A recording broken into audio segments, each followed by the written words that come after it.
अभिजित म्हटला तसं महिला ही सर्वात कमकुवत घटक म्हणून बघितली जात होती.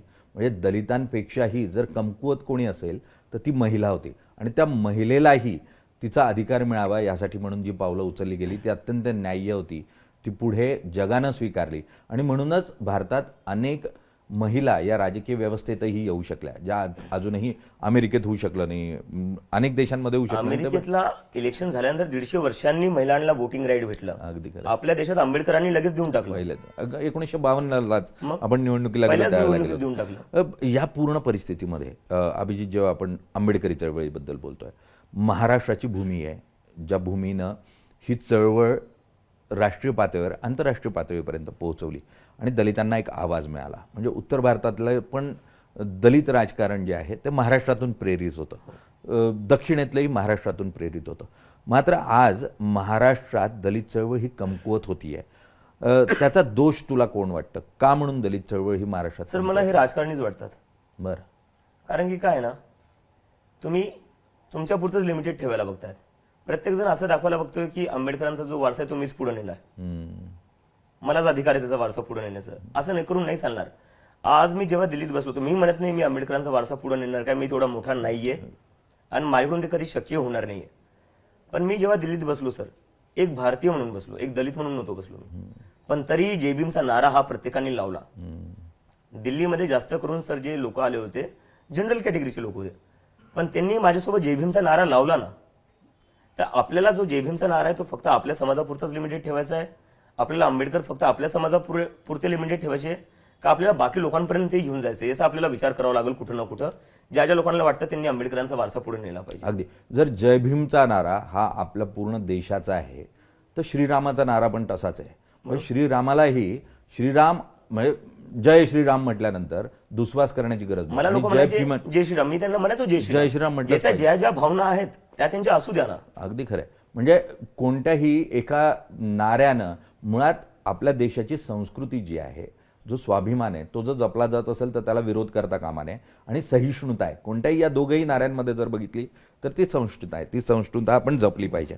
या परिस्थितीमध्ये ज्यावेळेला तू म्हणतोयस की राजकारण्यांनी नुकसान केलं दलित चळवळीचं मुख्यतः, तर तुला जर असं मी स्पेसिफिक विचारलं की तुला कोण वाटतं? कारण RPI सारखा पक्ष जो आंबेडकरांनी स्थापन केला, अनेक पक्ष त्यातून तयार झाले, अनेक जण आपल्या आपल्या पद्धतीनं विचार पुढे घेऊन जाण्याचा प्रयत्न करतात आणि इतके आंबेडकरी संघटना झाल्यात की त्यातून एक विचार, एक ताकद उभी राहत नाही. कोण दोषी वाटतं तुला एक व्यक्ती म्हणून? जर कोणी एक व्यक्तीचं मी नाव घेणार नाही, कारण की मला मी एकंदरीत जे लहानपणापासून पाहिलेले ते जे मी पाहिलेले ते मी सांगतोय की मला कुठं ना कुठं असं वाटलं ते लिमिटेड ठेवायला बघताय स्वतःपुरतं, समाजाला पण, समाजाच्या पॉलिटिक्सला पण आणि आंबेडकरांच्या लेगसीला पण. या पूर्ण परिस्थितीत ज्यावेळेला आता आपण आंबेडकरी चळवळीकडून परत अहिंसाचा जर विचार करत असलो, पुढच्या काळामध्ये आंदोलन सातत्यानं तुझ्याकडून उच्चार होतोय, जर विद्यार्थ्यांवर किंवा आंदोलकांवर चुकीचे गुन्हे झाले, त्यांच्यावर अत्याचार झाला तर आम्ही पुन्हा एकदा आंदोलनाला जाऊ. तर हा अहिंसेचा जो मार्ग आहे तोच कायम ठेवून पुढच्या काळात होणार.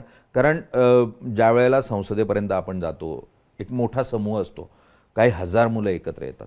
त्यामुळे अभिजित दिपके अहिंसावादी असेल, त्याच्याबरोबरचे 10 लोक अहिंसावादी असतील, पण इतक्या मोठ्या वर्गाला आपण अहिंसेच्या मार्गाने पुढे घेऊन जाऊ शकू असं तुला वाटतं का? सर, नक्कीच घेऊन जाऊ शकतो. कारण की 20 तारखेनंतर जे झालं त्याच्यानंतर अजून जास्त गर्दी झाली होती जंतर मंतरला. आणि ते लोक सर शांतपणे बसून राहिले होते, अहिंसेवरच बसून राहिले होते ते. मी त्यांना फक्त एकच गोष्ट म्हणलो होतो, सोनम सर, जर 26 दिवस उपोषण करून आपला जीव धोक्यात टाकू शकता तर आपण एक आठवडा शांतपणे एका जागी बसू नाही शकत का? तर लोकांना ते कंपॅरिझन दाखवावं लागतं सर. काय झाले ना, आपल्या देशामध्ये ना मागच्या काही काळात ज्या मूव्हीज बनलेल्या आहेत त्या मूव्हीजमध्ये तेच ऍक्शन मूव्हीज दाखवलेल्या आहेत जिथे हिरो येतो, मारधाड करतो आणि त्याच्यानंतरच काही होतं. हे चुकीचं एक्झाम्पल आहे. तो एकटा हिरो 10 लोकांना मारतो, ते शक्य आहे का?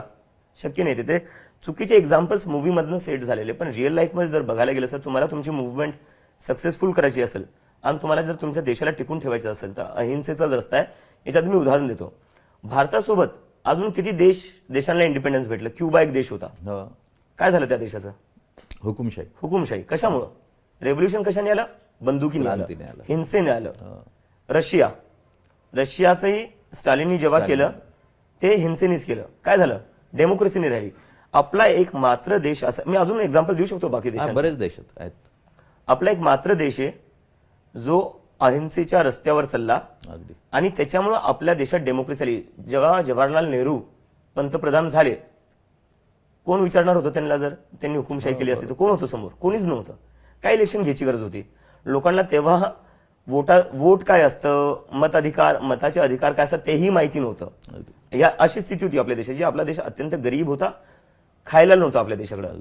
त्यावेळेत जवाहरलाल नेहरू यांनी ठरवलं की आपला देश जो आहे तो लोकशाही राहणार आणि मी स्वतः इलेक्शनला जाणार. ते जर इलेक्शनला नसते गेलं तर कोणी काय बिघडलं असतं त्यांच्याकडे. तर सगळ्यात मोठी जे आज नरेंद्र मोदी करायला बघतायत ना, की ऑथॉरिटेरियन रिजिम एक असली पाहिजे जिथं एकाच माणसाने सगळं कंट्रोल केलं पाहिजे, त्याची सगळ्यात मोठी ऑपॉर्च्युनिटी जी होती ती जवाहरलाल नेहरूकडे होती. कारण की तेव्हा ऑपोजिशन नव्हतं, तेव्हा इलेक्शन नावाची गोष्ट नव्हती. पण तरी त्या माणसांनी चूज केलं की नाही, आपल्याला लोकशाही पाहिजे तर आपण इलेक्शन केलेच पाहिजे. हा त्यांचा मोठेपणा आहे. आणि त्यामुळे मला वाटतं की किती जरी प्रयत्न केले तरी तुम्ही गांधी बनवू नाही शकणार, तुम्ही नेहरू बनवू नाही शकणार, तुम्ही आंबेडकर नाही बनवू शकणार. कारण की गांधी, आंबेडकर किंवा नेहरू या लोकांनी आपल्याला तेव्हा त्या गोष्टी दिलेल्या जेव्हा आपल्याला माहिती नव्हते, ते अधिकार दिलेले जे आपल्याला माहितीही नव्हते. अगदी खरंय. गांधी, नेहरू, आंबेडकर पुन्हा होणे नाही आणि कोणी होण्याचा प्रयत्न केला तरीही त्या उंचीपर्यंत ते पोहोचू शकणार नाही, हे तितकंच त्रिकलाबाधित सत्य आहे.